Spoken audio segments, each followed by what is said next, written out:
Тоест, дори ние да считаме, че трябва да отидем при астролог, да определи деня или часа на раждане, това, ако е в противоречие с съдбата на детето, няма да се случи. Съответно ще настъпят извънредни събития, точно около часа, който уж е определен, така че ако това се случи, нали, точно така, означава, че има синхронизация между двата подхода.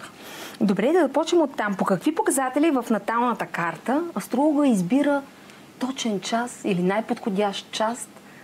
Сега за час това общо взето да накарате екип лекари да стоят по този начин, трябва да имате грандиозни връзки. Това за обикновен човек е абсурд. Тоест тук става въпрос за прецеденти.